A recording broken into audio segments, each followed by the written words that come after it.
माय माऊली नमस्कार. 18 पुराणातील एक पुराण श्री मार्कंडेय पुराण अभिवाचन करत आहे. भाग 6. प्रथम श्री गणेशाय नमः, श्री सरस्वते नमः, श्री गुरुभ्यो नमः, श्री कुलस्वामिनी देवताय नमः. अविघ्नमस्तु. ओम नारायणाय नमः, ओम नरोत्तमाय नमः, श्री वेदव्यासाय नमः, श्री मार्कंडेय नमः. सगळ्यांना नमस्कार करून प्रारंभ करते. अध्याय 18 भाग 6. मदालसेची उपकथा. नागराज नागपुत्र अश्वतराला सांगू लागले. काही कालावधी गेल्यानंतर राजा शत्रुजिताने राजपुत्र ऋतुध्वजास बोलावून घेतले व म्हणाले, बाळा, तू रोज या तेजस्वी घोड्यावर आरूढ होऊन पृथ्वीवर भ्रमण कर. ऋषीमुनींना त्रास देणाऱ्या दैत्य दानवांना तुझ्या तलवारीने ठार कर. माझा आशीर्वाद तुझ्या पाठीशी सदैव राहील. यावर राजपुत्र ऋतुध्वज आपल्या पित्यास म्हणाला, पिताश्री, तुमची आज्ञा मी शिरोधार्य मानली आहे. मी तुमच्या आज्ञेप्रमाणे आजच पृथ्वी भ्रमणाला सुरुवात करतो व त्या दानव दैत्यांचा नाश करतो की जे पुण्यकर्मात विघ्न पाडत आहे. असे म्हणून तो पित्याच्या चरणांना स्पर्श करून तेजस्वी अश्वावरून निघाला. इकडे पातालकेतूचा भाऊ तालकेतूला कळले होते की आपल्या भावाची हत्या ऋतुध्वजाने केली, म्हणून त्याने त्याचा बदला घ्यायचा ठरवला. त्याला माहीत होते की तो ऋषीमुनींची रक्षा करण्यासाठी येणार, म्हणून तालकेतू राक्षसाने एका ऋषींचे रूप घेतले. ऋतुध्वज जेथून येणार होता तेथे मायाशक्तीने एक आश्रम निर्माण केला. तेथे तो ध्यान करण्याचे ढोंग करू लागला. हळूच डोळे उघडून ऋतुध्वज येत आहे का ते बघू लागला. काही कालावधीनंतर राजपुत्र ऋतुध्वज तेथून जाऊ लागला. तेव्हा तालकेतू दानवाचा आश्रम दिसला. त्याने त्या आश्रमामध्ये प्रवेश केला. समोरच त्याला केतू म्हणजे ढोंगी ऋषी दिसले. त्याने त्या मुनीस वंदन केले व काही अडचण आहे का ते विचारले. तेव्हा केतू चेहऱ्यावर चांगला आव्हानात म्हणाला, मी वैदिक वारुण मंत्राद्वारे वारुण देवांची स्तुती करून त्याला प्रसन्न करून घेणार आहे. तेव्हा तू आश्रमाबाहेर राहून आश्रमाचे रक्षण कर. पण मी ऋषी असलो तरी माझ्याकडे दक्षिणा देण्यासारखं काही नाही. त्यामुळे सुवर्णदान करण्यास सोने नसल्याने तू तुझ्या गळ्यातील सुवर्णाचा हार मला दे. राजपुत्र ऋतुध्वजाने त्यास आपल्या गळ्यातील सोन्याचा हार काढून ऋषीरूपी पातालकेतू राक्षसाला दिला. हात जोडत म्हणाला, मुनिवरा, मी तुमच्या आश्रमाचे बाहेर उभे राहून रक्षण करीन. तुम्ही निसंकोच तुमचे कार्य चालू ठेवा. चांगल्या कार्याचे रक्षण करणे हे माझे कर्तव्य होय. ऋतुध्वज आश्रमाबाहेर उभे राहून मायामयी आश्रमाचे रक्षण करू लागला. ऋतुध्वज बाहेर गेल्यावर तालकेतूने राक्षसी हास्य केले. मनातून तो आनंदित झाला. त्याने तो हार घेतला. तो शत्रुजिताच्या नगरीमध्ये आला. राजवेळेत येऊन मदालतेच्या समोर येऊन म्हणाला, राजपुत्र ऋतुध्वज माझ्या आश्रमाचे रक्षण करत होता. त्यावेळी त्याचा अश्वही त्याच्या बरोबर होता. तेव्हा एका दानवाबरोबर त्याला युद्ध करावे लागले. तेव्हा युद्ध करत असताना तो ठार झाला. मृत्यूसमयी त्याने मला हा कंठ दिला. मला त्याचा काय उपयोग? म्हणून आहार तुम्हाला घ्या. एवढं बोलून तालकेतू निघून गेला. एवढे बोलल्यावर तेथे राजा राणी मदालसेस अतिशय दुःखी झाले.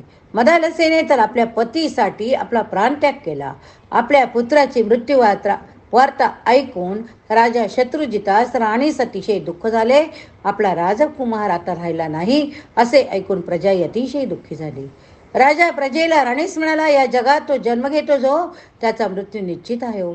पुनरपि जननम पुनरपि मरणम हे तत्वच आहे. यानुसार सर्व जग चालते. तुमचा राजकुमार गेला आहे म्हणून दुःख करू नका, दुःख करू नका. साधे जीवन जगणारे अनेक लोक आहे. आजारी पडून मरण्यापेक्षा शत्रूशी लढताना रणांगणात मरण आलेले बरे. आता दुःख करू नका. आता त्याचे पराक्रम, त्याची कीर्ती हेच सर्व काळ टिकेल. शेवटी राणी राजा शत्रुजितास सहमत झाले. नागराज पुढे नागपुत्र नागराज अश्वत्थास सांगू लागले, राजाने ऋतुध्वजासाठी जलांजली दिली. राजा शत्रुजितास ऋतुध्वजाची आठवण येऊ लागली. इकडे तालकेतू मायेने निर्माण केलेल्या आश्रमात अदृश्य रूपात आला. आता आज जाऊन बसला. त्याने हाक मारून राजपुत्र ऋतुध्वजास बोलावून घेतले. हा आणत ढोंगीपणाने म्हणाला, हे राजपुत्रा, तुझ्यामुळे माझे कार्य पार पडले. तू माझे रक्षण केलेस, त्यामुळे माझे हे कार्य पार पडले. तू माझे रक्षण केलेस, त्यामुळे राक्षसांच्या हल्ल्यापासून मी सावरलो. या वारुण देवांचे स्तवन करून मी त्यांना इहलोकार आणले. तुझे मी किती आभार मानावेत तेवढे कमीच. यावर राजपुत्र ऋतुराज म्हणाला, मुनिवरा, यात आभार कसले हो? हे तर माझे कर्तव्यच. चांगल्या कार्याला प्रोत्साहन देणे जरुरीचे होय. हे मुनी, राजपुत्रांचे काम मी केले असं म्हणून त्याने त्या ऋषीरूपी तालकेतूस वंदन केले. तो त्यांच्या वडिलांच्या म्हणजे शत्रुजिताच्या नगरीकडे तेजस्वी अश्वार आरूढ होऊन निघाला. अध्याय 19. कुवल मानवाचा पातालात प्रवेश. नागपुत्र आपल्या पित्यास म्हणजेच नागराज अश्वत्थराज सांगू लागले. काही काळानंतर राजपुत्र ऋतुध्वज आपल्या पित्याच्या नगरी आला. पाहतो तर सगळे दुःखी. राजपुत्र ऋतुध्वज त्याचे कारण विचारण्यासाठी गेला असता सगळ्यांना आश्चर्य वाटले.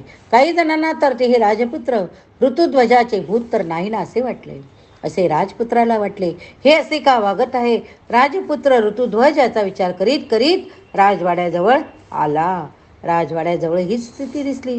त्याने राजवाड्यात प्रवेश केला तेव्हा राजा राणी दुःखी दिसले. जेव्हा त्यांनी ऋतुध्वजाकडे पाहिले तेव्हा त्यांना आश्चर्य वाटले. ते तर काही काळ स्तब्ध उभे राहिले. नंतर याचे रहस्य विचारले तेव्हा तो म्हणाला, पिताश्री, पिताजी, तुमची आज्ञा शिरोधार्य मानून मी ऋषींचे कार्य पार पाडण्यासाठी त्यांचे रक्षण करण्यासाठी गेलो होतो. तुम्ही एवढे दुःखी का? आणि मदालसा कुठे आहे? तेव्हा राणीने त्याला सर्व हकीकत सांगितली. सोन्याचा हार दाखवला. जेव्हा त्याला कळले की मदालसेने मापणासाठी प्राणत्याग केला तेव्हा तो अतिशय दुःखी झाला. दुःखी झाला. काय वेळ त्याला असे वाटले की मदालसेने आपल्यासाठी प्राणत्याग केला तर आपणही तिच्यासाठी प्राणत्याग करावा. नंतर त्याला वाटले की हे महिलांसाठी योग्य असू शकते, कारण त्यांचे पती त्यांचे सर्वस्व स्वामी असतात, पण पुरुषांसाठी मात्र दुर्बलतेचे लक्षण होय. पुरुषाचा धर्म आहे की त्याने आईवडिलांचे प्रजेचे पालन करणे, पण तो मदालसेच्या मृत्यूने दुःखी झाला होता. नागपुत्राचे बोलणे ऐकून नागराज अश्वत्थर म्हणाले, मुलांनो, सामर्थ्य क्षमता असून सुद्धा जी व्यक्ती कार्य करत नाही त्याचे नेहमीच नुकसान होते. म्हणून पुत्रांनी ज्या प्रकारे हे कार्य होईल ते मी करण्यास तयार आहे. मी तपस्वीनेच ते सिद्ध करण्याचा प्रयत्न करणार आहे. ते मी करीन. असे म्हणून अश्वत्थर जलाक्षावतारानं या हिमालय स्थित तीर्थक्षेत्रात येऊन तपश्चर्येला सुरुवात केली. रोज त्रिकाल स्नान करावे, संध्या करावी, देवाचे नामस्मरण करावे, पूजा अर्चना प्रार्थना आराधना उपासना करावी, असा नागराज अश्वत्थर यांचा दिनक्रम होता. अनेक वर्ष अशा रीतीने केलेल्या तपश्चर्येचे फळ त्यांना मिळाले. नागराज अश्वराजास सरस्वती देवी प्रसन्न झाली व म्हणाली, हे अश्वत्थरा, मी तुझ्या तपश्चर्येने प्रसन्न झाले. आता तुला पाहिजे ते वर माग. तेव्हा नागराज अश्वत्थर म्हणाले, हे विद्यादेवी, माझा भाऊ कंबलाला आणि मला, आम्हा दोघांना मूर्छनाद, श्रुतिग्राम इत्यादी विद्या प्रदान करा. तेव्हा सरस्वती देवी म्हणाली, माझ्या वराने तुम्हा दोघांना लय व ताल यांचे ज्ञान प्राप्त होईल. यामध्ये तुम्ही सर्वश्रेष्ठ बनाल. असे म्हणून सरस्वती माता अंतर्धान पावली. तिच्या वरामुळे ते सर्वज्ञानी बनले. तेव्हा दोघा भावांनी स्वरात शंकराची तपश्चर्या सुरू केली. देवादी देव शंकर प्रसन्न झाले. म्हणाले, वत्सांनो, तुमच्या तपश्चर्येने मी संतुष्ट झालो. तुमच्या हृदयातील सात्विक भाव मी ओळखला. तुम्ही तुमचे इच्छित सांगा, मी त्याची अवश्य पूर्तता करीन. कंबल म्हणाला, ऋतुध्वजाची पत्नी मदालसा हिने प्राणत्याग केला. ती ज्या अवस्थेत यलोक सोडून गेली त्याच स्थितीत ती मला कन्या रूपात प्राप्त होऊ दे. ती माझ्या घरी जन्म घेऊ दे. त्यावर शंकर म्हणाले, हे सगळे अवश्य साध्य होईल, पण त्यासाठी तुम्हाला मी सांगतो त्याप्रमाणे सर्व कार्य केले पाहिजे. तेव्हा अश्वत्थर म्हणाला, हे देवा, ऋतुध्वजाचे शत्रुजिताचे दुःख कमी करण्यासाठी आम्ही कोणतीही सत्कृत्य करण्यास तयार आहोत. यावर देवादिदेव महादेव कमलाला म्हणाले, श्राद्धाच्या वेळी निर्मळ मनाने तू स्वतः मध्यम पिंडाचे भोजन कर. माझे ध्यान करून पितरांचे येजन कर. तेव्हा तुला मदालसी प्राप्ती होईल. त्या कमलाने शिवाची सांगितलेले सर्व काही केले. त्यास मदालसेची प्राप्ती झाली. या अश्वत्थराने कोणालाही न सांगता मदालसेला इतर स्त्रियांबरोबर लपवून ठेवले. इकडे शत्रुजिताच्या नगरीमध्ये नागराज अश्वत्थराचे दोन्ही पुत्र ऋतुध्वजाबरोबर आपला वेळ व्यतीत करीत होते. एकदा नागराज अश्वत्थर त्यांना म्हणाला, पुत्रांनो, तुम्ही ऋतुध्वजास आपल्या नगरीत बोलावून घ्या, मला त्याला पाहण्याची इच्छा झाली. असे सांगितले. दोन्ही पुत्र ऋतुध्वजाजवळ गेले. म्हणाले, तुम्ही आमच्याबरोबर आमच्या नगरीत चला, आमच्या वडिलांना तुम्हाला बघण्याची खूप इच्छा आहे. तेव्हा कृपया आमच्याबरोबर चला, आम्ही तुम्हाला आमंत्रण देत आहोत. राजपुत्र आडेवडे घेत या गोष्टीत तयार झाला.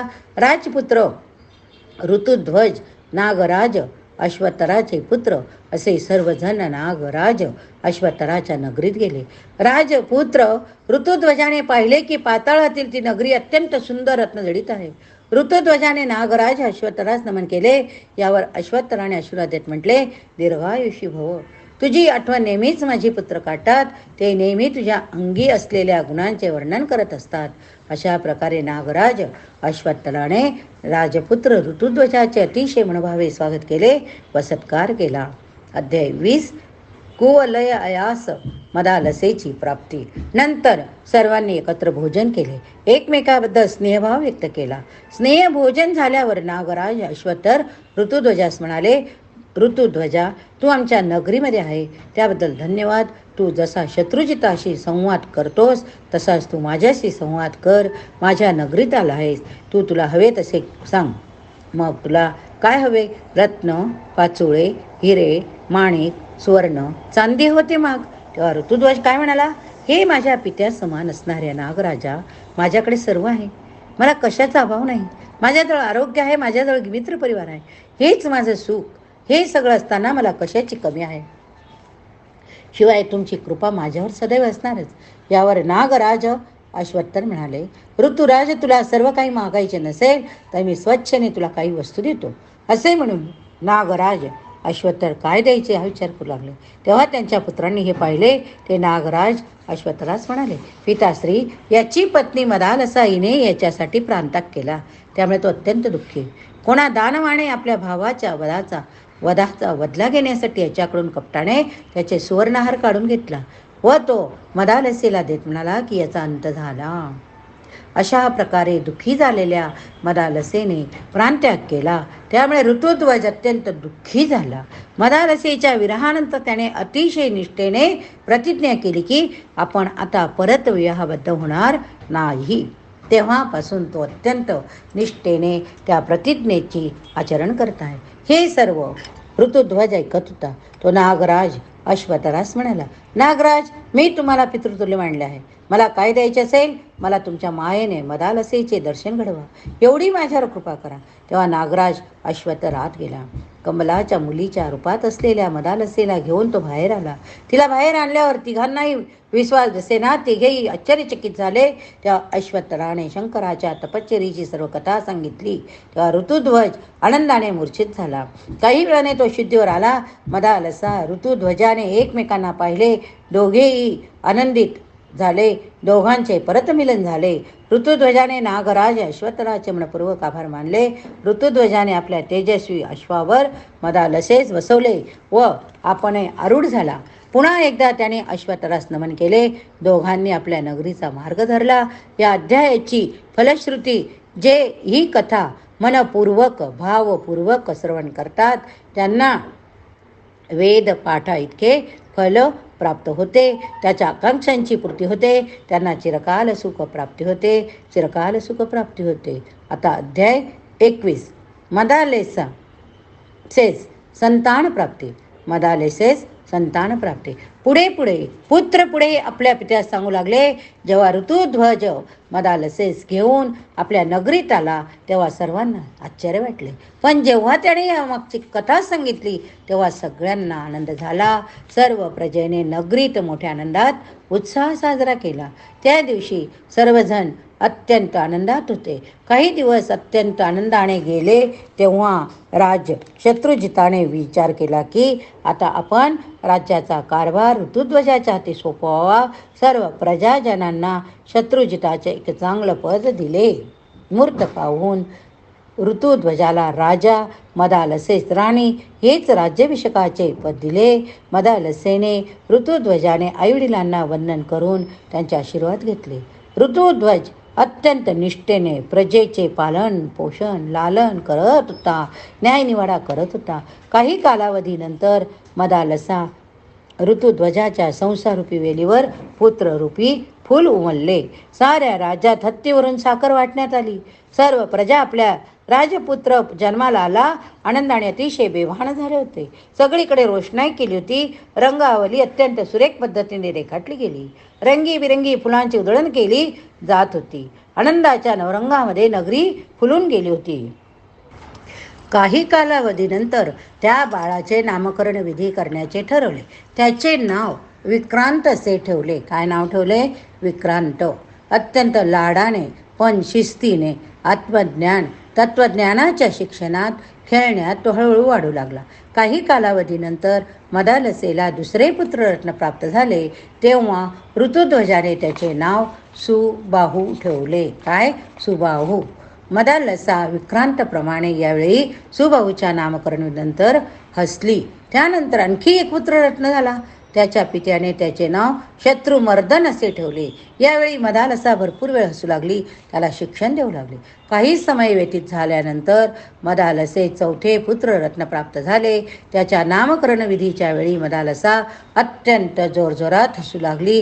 तेव्हा ऋतुध्वज तिला म्हणाला, मदालसे, तू दर नामकरण विधीला हसलीस का? मी ठेवलेली नावे तुला आवडली नाहीत असं वाटते. आता यावेळी तूच याचे नाव ठेव. मदालसा म्हणाले, महाराज ठीक आहे, मी याचे नामकरण करते. ह्या आपल्या पुत्राचे नाव मी अलर्क असे ठेवते. काय? अलर्क. राणीने ठेवलेल्या अर्थहीन नावाने राजा ऋतुध्वज नाराज झाला. तो म्हणाला, मदालसे या नावाचा तर काहीच अर्थ होत नाही. त्यावर मदालसा म्हणाले, महाराज नामकरण विधी मला म्हणून केला जातो. आपण जे प्रथम 3 नामकरण केले त्यांनाही अर्थ नाही. आत्मा हा सर्वव्यापी, त्याला नामाचा काय अर्थ? तेव्हा ऋतुध्वज म्हणाला, मदालसा, हे तू अगदी सत्यवचन कथिले ग. त्यानंतर मदालसा आधीच्या पुत्राप्रमाणे चौथा मुलालाही आत्मज्ञानाचे शिक्षण देऊ लागले. मदालसा आपल्या पुत्रांना म्हणाली, हे पुत्रांनो, तुम्ही ज्ञान संपादन करा. शत्रूंचा नायनाट करून मित्रांवर उपकार करा, म्हणजे तुमच्या पित्यास आनंद वाटेल. हे पुत्रांनो, तुम्ही धर्माचे पालन करून पृथ्वीवर धर्म राज्य प्रस्थापित करा. तुम्ही दररोज विद्वानांचे पाद्य प्रक्षालन करून त्यांना भोजन देऊन तृप्त करा. प्रजेचे आपल्या पुत्राप्रमाणे लालन पालन करा. तुम्ही कुठल्याही माया मोहास न जुमानता सात्विकतेने कार्य करा. यज्ञ, अनुष्ठान, पंडित, विद्वान, ऋषी, मुनी, गायी यांचे रक्षण करण्यासाठी शत्रूंशी युद्ध करून मात करा. या ठिकाणी हा अध्याय संपवूया. पुढील भागात, पुढील अध्यायात पुढील कथा बघूया. हर हर महादेव शंभो. हर हर महादेव शंभो. पुराणां सर्वशास्त्राणां प्रथमं ब्रह्मणां स्मृतं उत्तमं सर्वलोकानां सर्वज्ञानोपपादकं. हर हर महादेव शंभो. हर हर महादेव शंभो.